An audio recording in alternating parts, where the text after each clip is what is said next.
tænker måske, at vi er nørder. Men det er vi nok også. Nogle af os.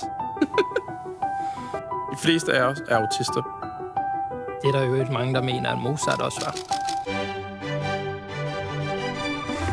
Autisme betyder, at vores hjerner fungerer anderledes end hos jer almindelige mennesker.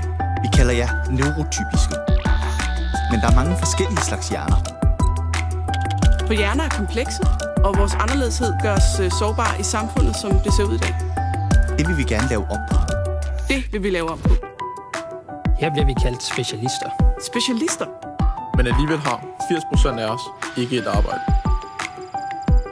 En jobsamtale er en svær størrelse.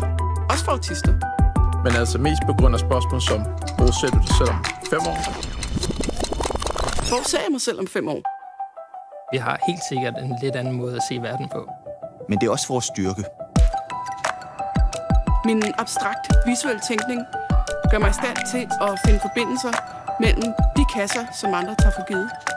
Jeg har en ret god hukommelse. Når jeg har prøvet at lave tingene et par gange, så sidder det fast, og så er det mig, folk kommer til, når vi skal komme i tanke om, hvordan det her fungerede. Jeg er sådan særlig god til at genkende mønstre. Jeg bruger mønstergenkendelse til at analysere og finde afvigelser i kompleks data. Og jeg lægger mærke til detaljer, som andre overser. Jeg sidder med JavaScript, Python, PowerShell, Bash, Linux, Windows, Azure DevOps, Oracle, Citrix. Når jeg skriver mit CV nu, har jeg lidt svært med at få det hele med. Vi er ikke helt ligesom jer neurotypiske mennesker. Heldigvis. Diversitet er ikke bare et smart buzzword. Det er en nødvendighed. Vi har kompetencerne. Vi er veluddannede. Vi er klar. Er du klar til et mere rummeligt arbejdsmarked?